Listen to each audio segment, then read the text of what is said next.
Hey everybody, welcome to a brand new episode of All Bronze No Brains, the Buffy the Vampire. It's hard to say, isn't it? Yeah. The Buffy the Vampire Slayer rewatch podcast. That has you asking the burning questions. Lynn and Dave and I getting married. Leonard 29 having a baby. And where's the nearest abortion clinic? Credits?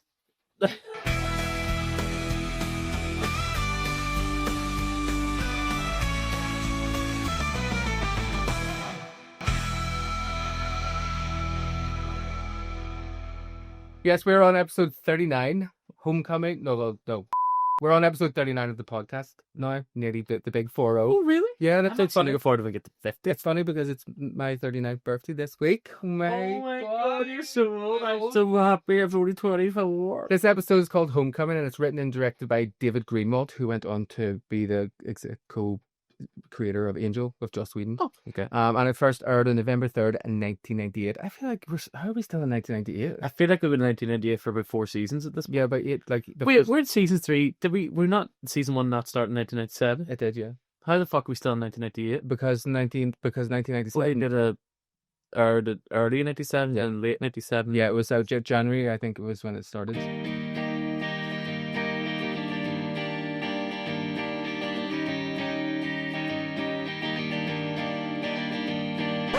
Sorry, We're again. Gay. Shall we just fire through this like we're doing a live episode? yeah, let's do we live one. Okay, so we'll try not to say too many things about... Don't even say it.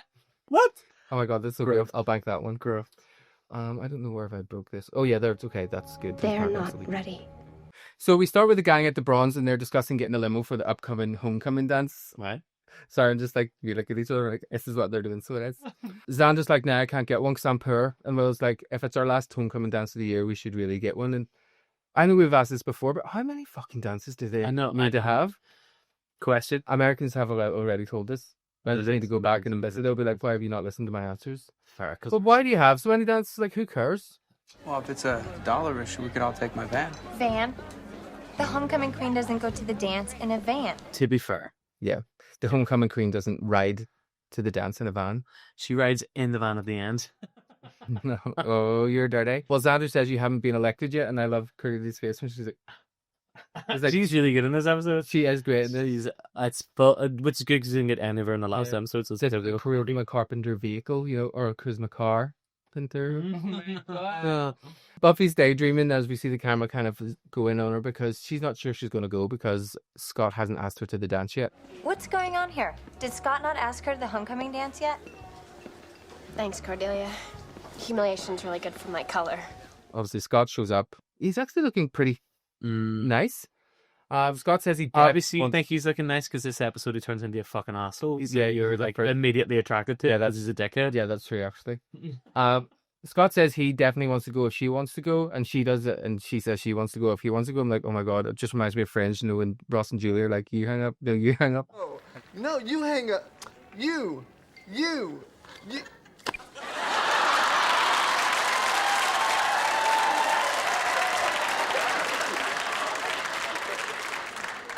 Sorry, I thought you were talking to me. Distracted, Buffy says she's going to go home, and she rams her tongue down Scott's neck.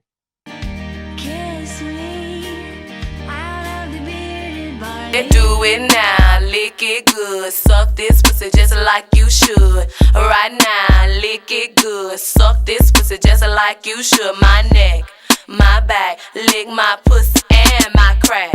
My neck. It's meant to show that they're getting closer because she's kissed him now. But I do think it's weird that she's going to go see her ex.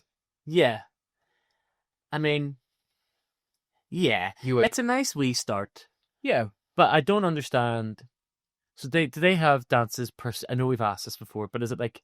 There seems to be one per quarter? Like winter fling, spring fling, Halloween fling. autumn spring, third week of October spring. Yeah, it's a Thursday spring. Yeah. It's Thursday today. We should have a dance. Yeah. At the end of school dance? Prom night? And remember who to vote for May Queen. Sadie Hawkins dance. It is our last homecoming dance. Spring fling is a time for students to gather. The prom. You guys are gonna have a prom. Isn't the prom tomorrow night? Or spring fling, whatever they're calling it. So Angel's pacing the mansion, having a stand-up wank. These guys walking around. Did you ever get those ones where you're having to stand do it? I can't stand them. I know, neither can I. See, stand-up blowjobs are the worst as well.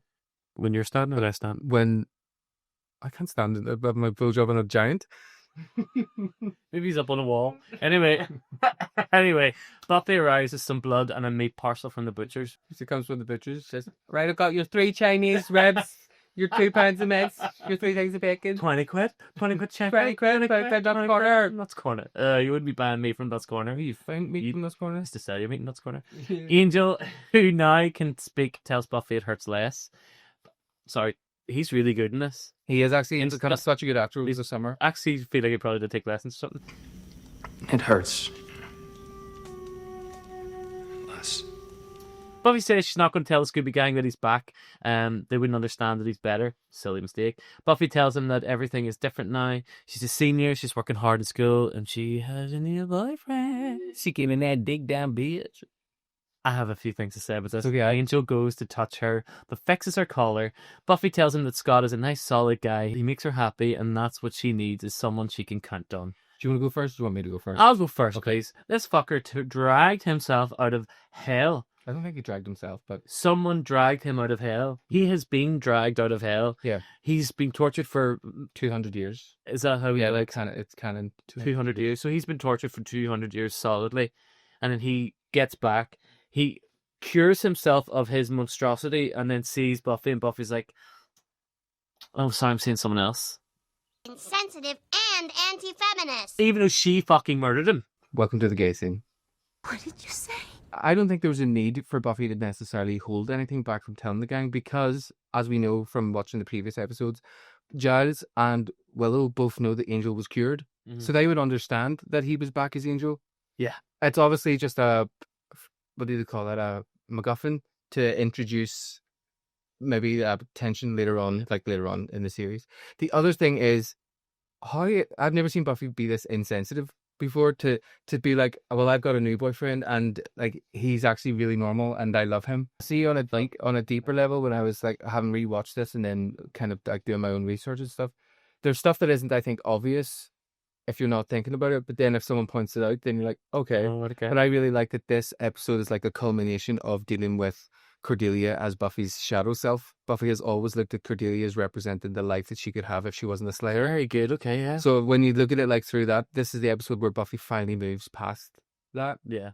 But if you weren't thinking about that on your first time watch, yeah, no, I just was like, why is this wee girl turned into a bit of a dicko? So that's what I kind of like, the nuance in it then. It's like, it's really great then. Imagine rewatching it and thinking about that and seeing how she changes, you know? And that's what I need. Someone I can count on. I don't think we should see each other anymore. And then we get this great camera spin cut to Scott dumping Buffy. It just doesn't make, I don't understand the pacing of it. This is where I'm struggling. Like, he lets her, was like, I'll go if you want to go. Do you want to go? Yeah, okay, we'll go. She goes away and comes back. It's like, no, I'm not going to now. I feel like there was something that was cut or missing that maybe pushed him to get to that point. I think because we don't see the timing of it, we don't really know. Yeah, but obviously, I think what Scott, I think it's totally deserved. Because when he says to her, before we went out, you seemed like so alive, you were a force of nature. And now she just seems distracted all the time, which obviously Angel's back, she's distracted. But I guess we don't know the time period between agreeing to go to the dance. But you know what it's like. I just feel like, fuck, how are we going to get rid of him? Oh my. Scott should just dump her. And then they went, Scott dumped her. That's what that's what I get from this. It just got that. It's undeserved. I just feel like it, for me, but I'm sure, get an onslaught of buffers. Well, maybe no, you might change by the end. You never know. Well, you probably won't. Well, you might. I've never changed. You haven't. You used to be nice and gay. Right? Then that means I would still be nice because I've never changed. Oh, yeah. I think if you're growing, then you're changing. But I mean, we're changing from who we are, which we always stay as. Buffy is a wee bit kind of desperate in this part when she's kind of like, and I liked it because she's obviously showing that she really just wants to try and have this like semblance of normal life. And she's like, I'll be better. I promise you'll see a drastic distraction reduction. Drastic distraction reduction. Try saying that 10 times fast. Try saying it twice. Try saying it once.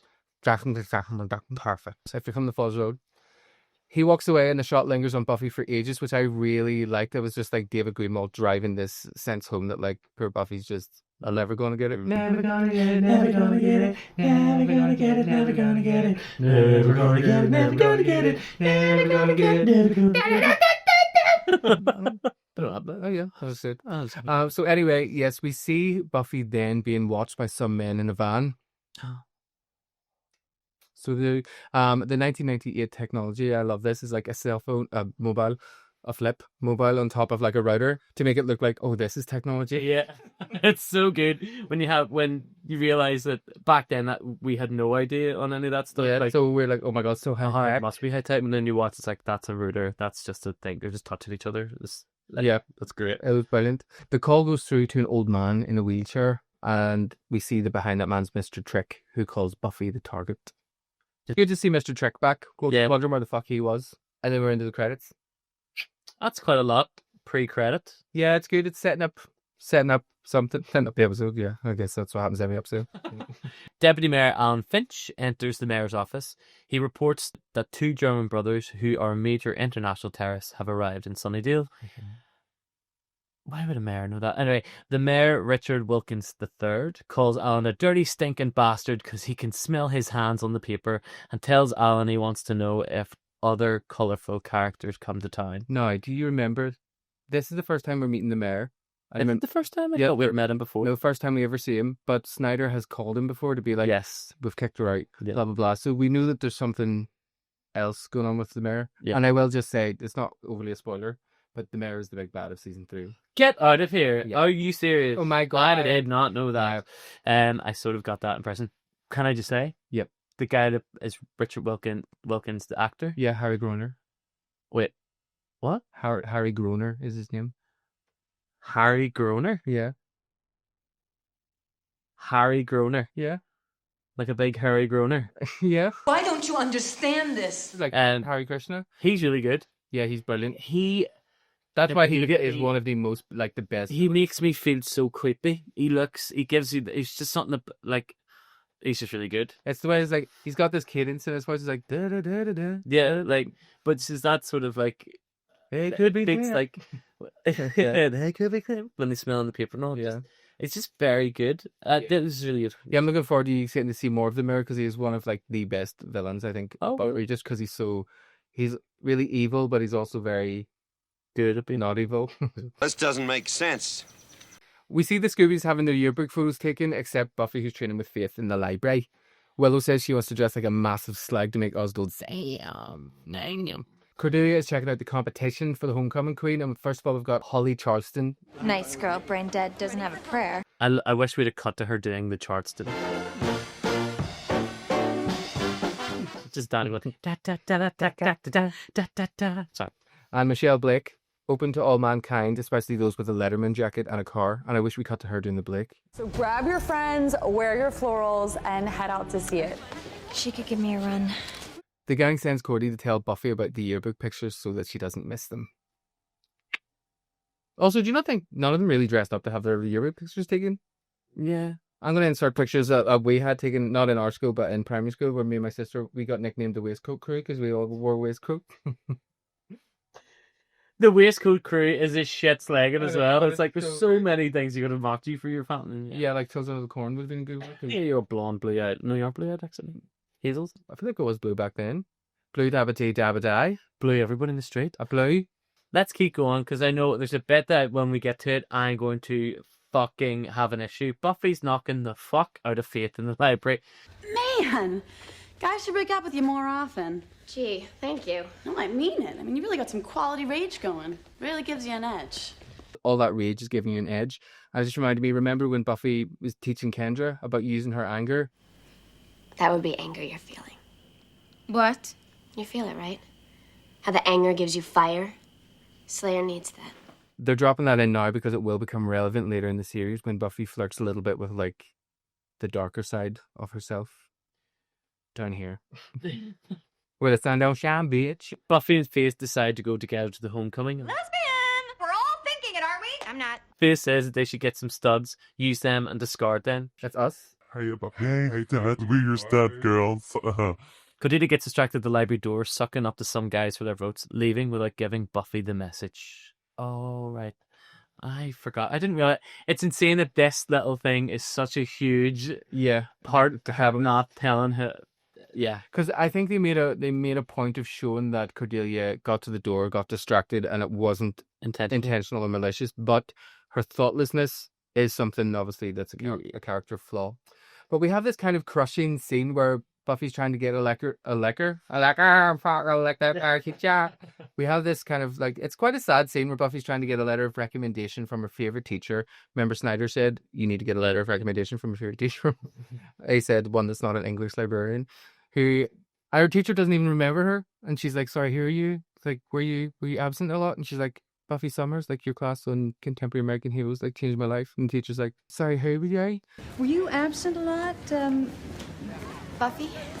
And then it kind of cross-cuts into the gang at the cafeteria, and Buffy looks all glum. She's sitting telling her friends that at her last school she was prom princess, BS queen, and she was a cheerleader. And the yearbook was like a story of me. Now it's senior year, and I'm going to be one crappy picture on 1/8 of one crappy page. And Xander, very insensitive, is like, no, you're not. It's like the yearbook pictures were taken yesterday. Willow says, didn't Cordelia tell you? It sends Buffy into an absolute tailspin, and she goes, fucking ballistic.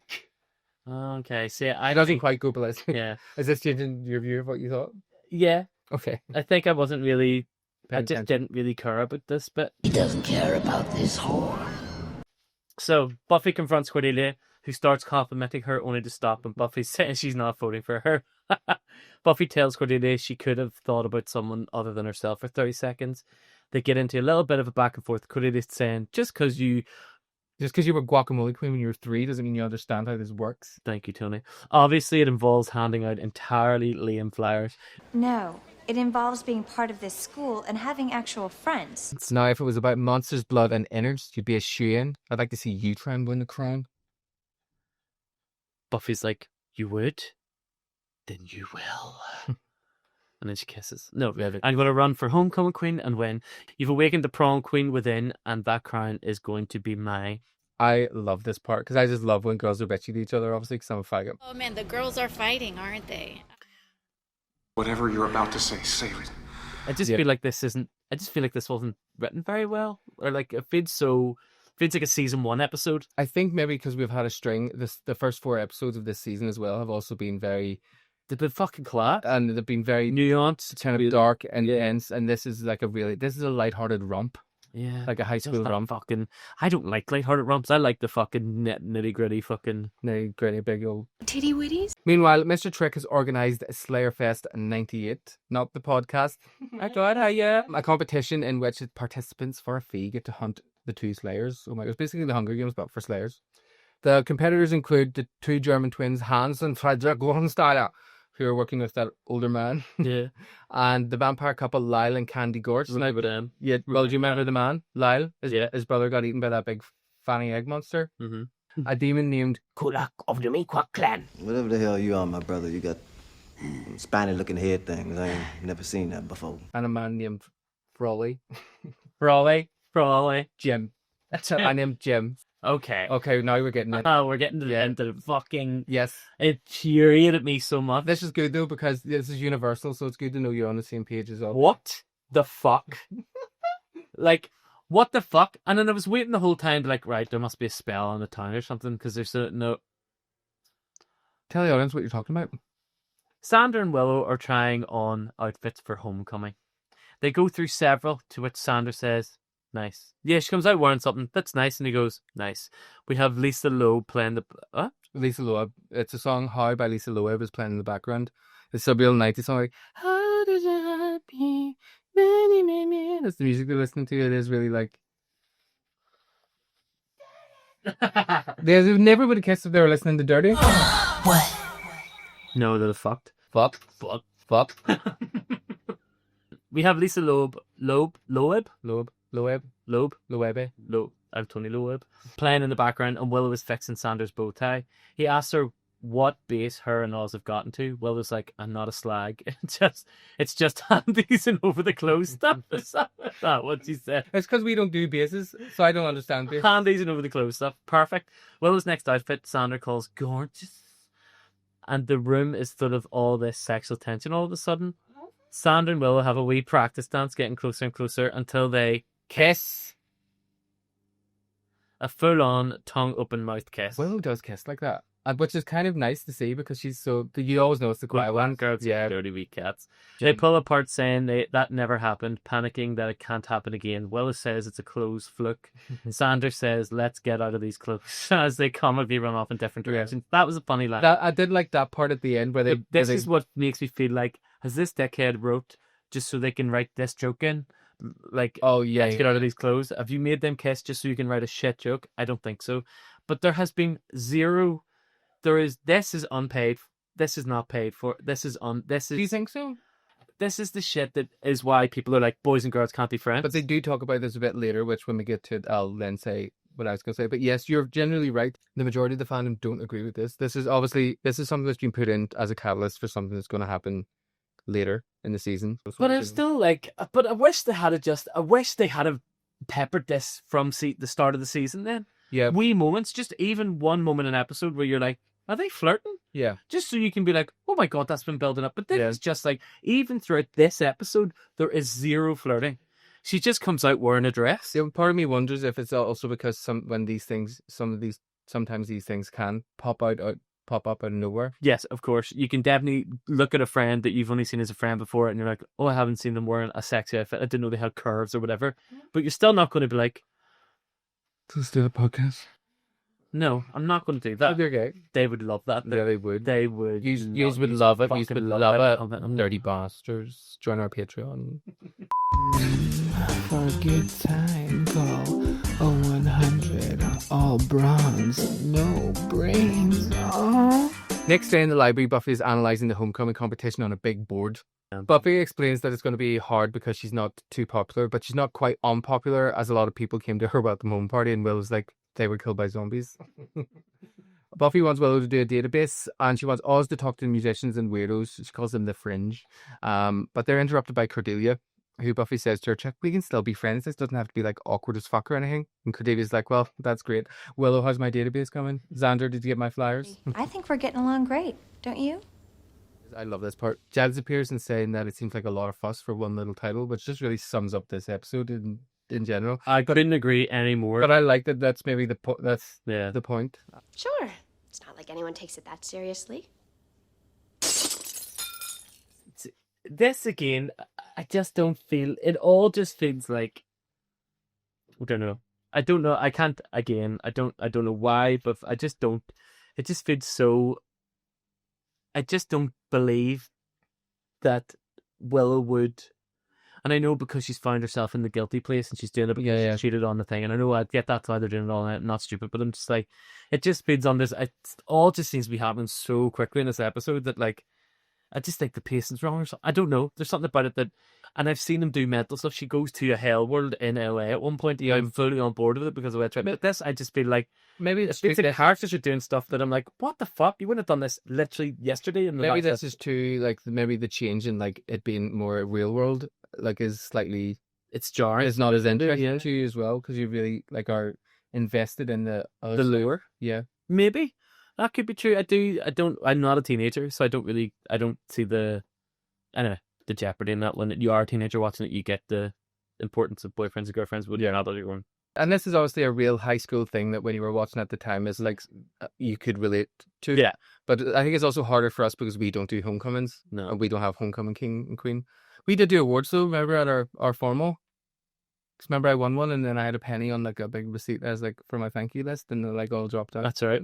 It was me and Nick. Who hosted it? Me and Nicola? No. But it was me and a fella. And I was raging because he wasn't funny. I was like, I really want to host this. Yeah. I also wasn't funny. You were. We get this movie montage music section where we see Buffy in a beautiful canary yellow dress handing out flowers of her season 2 promotional picture to people for votes as her and Cordelia are staring each other out. The bounty hunters are preparing to the hunt. The Germans are karate chopping the fuck out of things. The vampires are bucking. The yellow demon man can shoot these mad cactus things from his arms. Cool. I did like those cactuses. They were cool, but a useful weapon. Couple them land. Yeah, I mean, I guess he can throw them dead strong, but I'm like, yeah, that's it though. That's it. Like shoot daffodils on my arms. Buffy bumps into Scott and plays coy, and he promises her his vote. And she's like, oh, no, I wouldn't want you to think that you have to. And then takes his name off the list, which is, I love that little bit of conniving. Manipulative bitch. We see her in a school football jacket flirting with the boys' football team and the girls. She also giving out muffins, but Cordelia comes by with gift baskets. And then I love that even she's not even letting I know she finish takes her muffin and puts it in like a bag and puts it in the bin. I'm like, I That like was- go into that bin and eat it. But that was the best bit. It was like not even letting her have the extra muffins. Like, no, you don't want that, sweetheart. Yeah. That was Scooby Montage. That was funny. I did like that little little montage. It felt very 90s with like the... Everybody loves it. Anyway, Buffy approaches a twitchy Willow and guilt trips her into 15 minutes with Cordelia's database. I love this part because what Buffy really is utilizing her manipulativeness in this episode, and she's like, Willow, it's okay that you're helping Cordelia. We're best friends. I'm not gonna hold it against you. it was nice to have the thing that we all think about, just have Buffy say it, and I kind of wish she used that part more often. I'm not a friend. I'm a rabid dog who should be shot. But there are forces at work here, dark, incomprehensible forces. And I'm sure they're more important than all we've been through together. Or the number of times that I've saved your life. We see the German twins listening to their conversation. Buffy's trying to get Jonathan's vote, who tells her that Cordelia actually gave him cash, $6, I think he says. And he's like, do you know how many muffins that could buy? I was like, what, one from the spar? I was wondering, Danny. Oh, cupcakes, he says, not muffins. But cupcakes are still dear as fuck. Anyway, this was 1998, I guess. Buffy confronts Cordelia, who's showing some gigs that she can do the Vulcan death grip since she was 4. So I was just like, I've done this. But she was doing it, though. She wasn't. Buffy walks up to her, she's like, so you really are giving out money then? Is it any more tacky than your faux I'm shy but deep campaign posters? Yes. This whole trying to be like me really isn't funny anymore. I was never trying to be like you, and when was it funny? I don't see why your pathetic need to recapture your glory days gives you the right to splinter my vote, you fuck. How can you think it's okay to talk to people like this? Do you have parents? Yeah, 2 of them, unlike some. I know this bite is so good, but so savage. It's like your brain isn't even connected to your mouth, is it? Why don't you do us both a favour and stare out of my way? And then she puts her hand on Buffy. She goes to walk away, and Buffy grabs her hand. She's like, don't ever do that again. You're sick. You know that? You crazy freak. Vapid whore. What do you call me? This is just the worst thing that's ever happened. Ever. I don't know any teenagers that would use the word vapid, like vapid whore. There are some nerds. They fucking flat. That's because you didn't have any fucking words other than cunt. How dare you? Cut to Willow's room. This is the worst thing ever. Sandra thinks she's talking about the kiss, but I'm talking about this fucking episode. But she's talking about the group dynamic because they help Cordelia. When I look at you now, it's like I'm seeing you for the first time.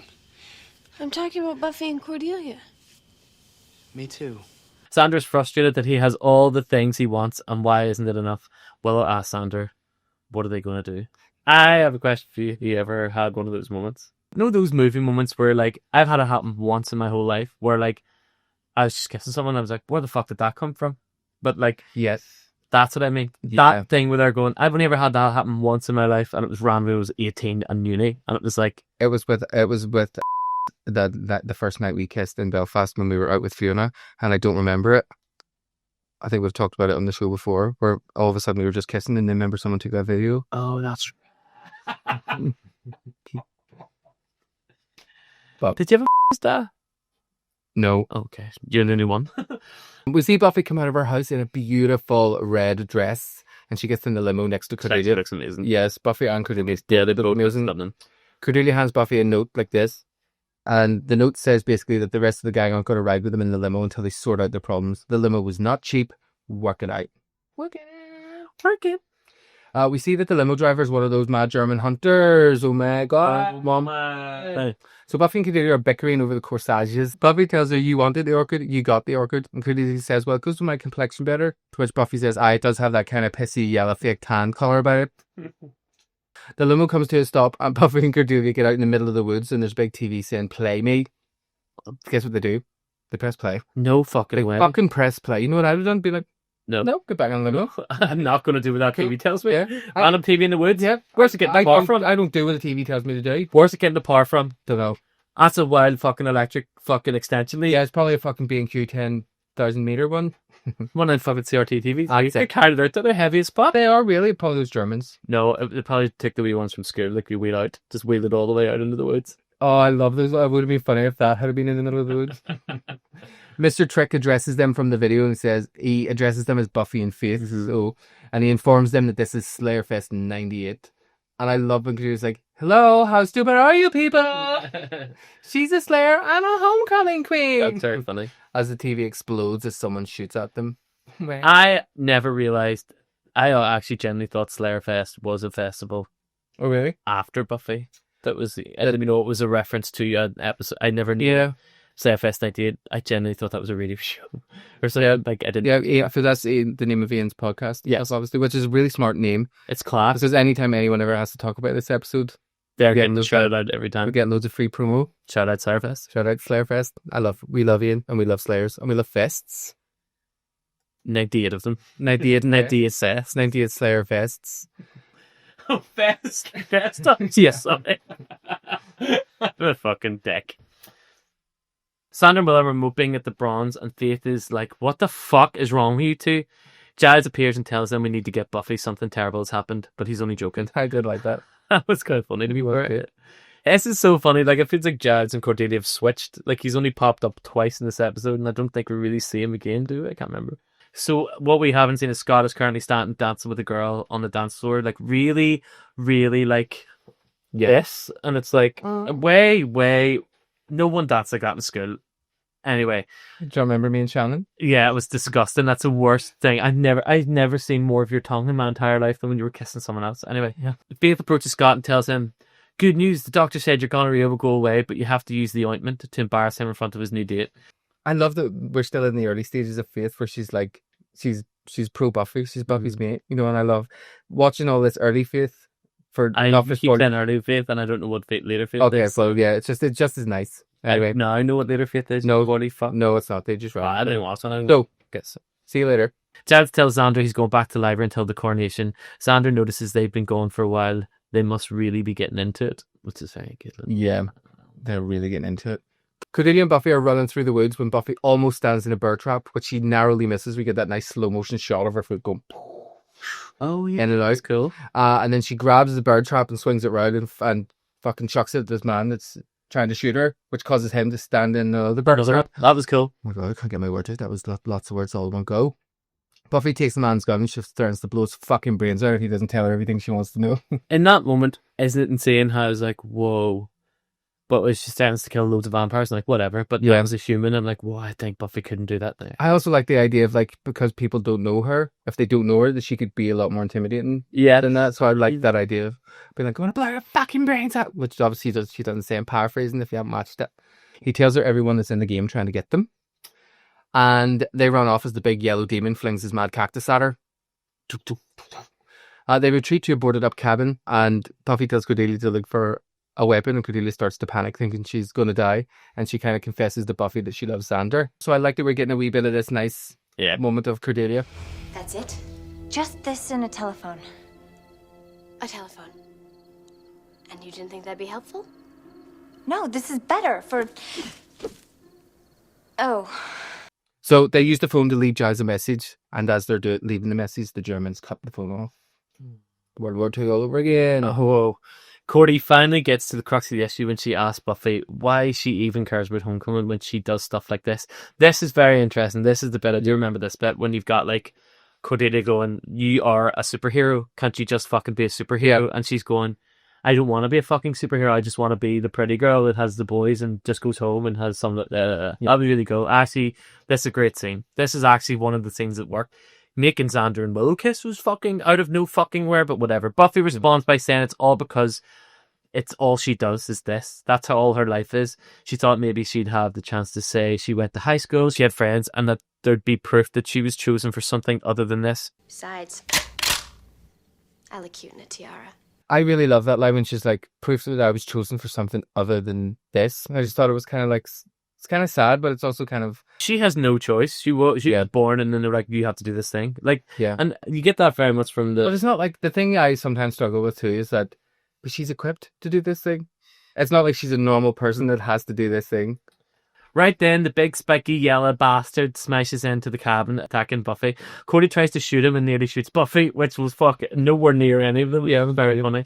The Germans shoot a grenade into the cabin, and Buffy and Cordelia jump out the window, narrowly escaping the explosion. I love this wee part. That was very good. I love that explosion. It was actually a really good explosion, and it was a funny little like when the yellow demon went to like jump out the window, but it was just yes, that's what it was, and he landed on the thing. That was very. I'd actually maybe I chuckled at that. Oh, you chuckled? I chuckled at that. Chuckled. People should chucked. Back in the library, we see Candy and Lyle have knocked out Giles and are waiting for Buffy with crossbows. And Candy's like, "I want to do Buffy, Buffy," as a wedding present for Lyle, as Buffy killed her brother. That's right. Buffy and Cordelia make it back to the school, and Cordelia's like, "Those animals hunting us down like poor defenseless, animals." As they enter the library, they're attacked by the vampires. And Buffy stakes Candy with a spatula. So I love that spatula. That really, I'll check off spatula. Yeah. Lyle becomes enraged and says... Was it wood? The handle must have been wood, but probably was just plastic. But it'll have to be wood. I wonder how much wood would have to be in it to kill a vampire. If it was... Could you kill a vampire with a splinter? If it was in their heart, you'd have to push it in really deep. But imagine if something was so fast. Yeah, I guess, because that would be like a small version of an arrow. Yeah. It just needs to pierce the heart, probably. Or like if you had injected it so it would get to their heart at some point. Yeah, so if you inject a vampire with liquid wood into their heart. Should we write the next Buffy? Oh my god, yeah, liquid wood vampires. Oh my god. You would love to lick some way. Could I stab them with my boner? Oh my god. It's not real wood. But anyway, Lyle becomes enraged and says he's going to kill them both, but Cordelia stands up to him saying, "I hear you, redneck moron." You got a dress that goes with that hat? And she basically intimidates him into running away. This was interesting. Yeah. I was like, all right. There's just, I know, he just really, in the real world, obviously wouldn't have ran away, but I like the idea that they're driving home in this episode. No, I think that, like, because he doesn't know that she isn't a Slayer. Yeah, that's true. I understand that. So she's pretending to be a Slayer, being like, I haven't even done anything yet, and she's already beat your ass, and I bettered her and all that. So I like that. It was very good, but I just feel like she wasn't very intimidating. That's what I mean. Oh, yeah. Not an intimidating, so stunningly beautiful. It's not like... Also, we're not big fans of the use of the derogatory term redneck. Giles notices the corsages and thinks it's strange he didn't remember them. That's when Buffy realizes the Germans are tracking them with the corsages. And that was very good. I never thought about the corsages, actually. Yeah. Buffy takes them and runs around the two Germans.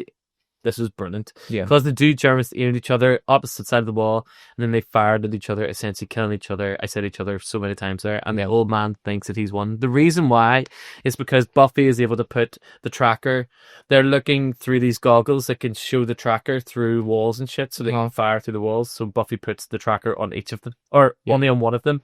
So he fires and he fires back, and they kill each other. Yeah. Just FYI, that's what it was. It was actually a really clever way, because there's a bit where she uses wet toilet paper to do it. That's what it was. It sticks to him. Yeah. And it was very clever. I loved that. It was very, very good. So it was. She could have just fought them too. They're just humans, but whatever. I thought that too. But I think it's nice that anytime she ever fights humans, she never kills. She made them kill each other. She's putting them in a situation where they could have stopped and they don't. Oh yeah, she's basically like a dictator. Basically Batman. At the mansion where the old man is, Mr. Trick is taken away by the police and he's brought to the mayor. Mm-hmm. The mayor tells Mr. Trick that he's been the mayor for a very long time and that this is a very important year for him. You really sounded like Julian Clary a wee tiny bit there. Lord Mayor. And now on your TV, Mr. Trick's going to the mayor with a nose on her like a cooker hoop.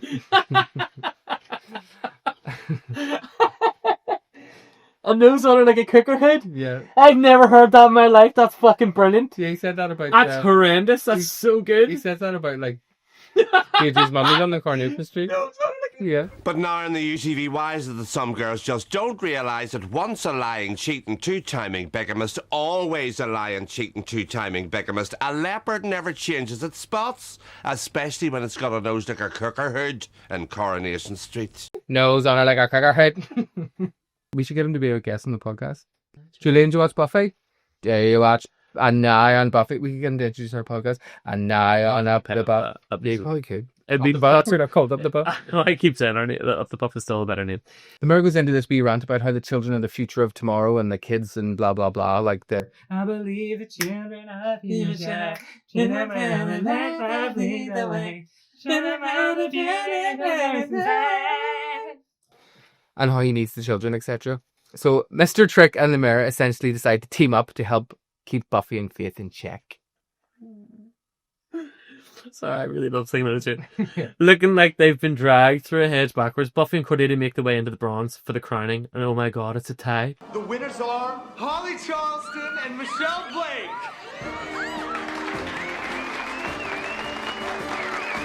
Between Holly and Michelle. Oh my god. Oh mommy. I wish we'd be tiaras and be like Holly and No. Michelle. Yeah.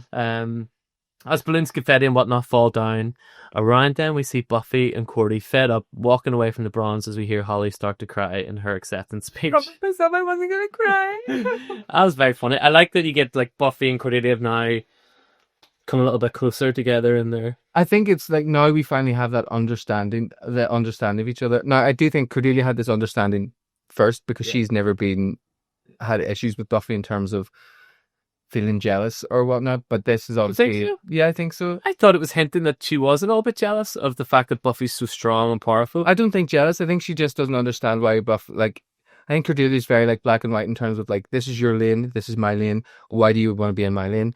And obviously we see what we talked about earlier in this episode. It's like the culmination of the Buffy, Cordelia, shadow self idea of Buffy no longer... Now she moves past this idea and need of comparison, which probably like sets her free a little bit. Now we will see her do this again, like Buffy will do this again with other people in the future, especially when it comes to Faith. Faith is like her next kind of thing that she'll kind of struggle with, the idea of having faith. Yeah, she becomes a Christian. So she does. Buffy becomes a Christian and then she does. Is she not kind of a Christian already? She's like doing good against the bad. I don't think she's a Christian because she's not Jewish. No, she's not Jewish. Have you any questions? No. No, not you, you fuck. Have you any questions? If you have questions, you would learn to answer them. You always write back to them. Yeah, I know, but like anything that we can ask on the podcast. Have you any questions? Anything you want to know? Anything you want to know about Ireland? We haven't really done a call for questions in a while. So we'll maybe do a...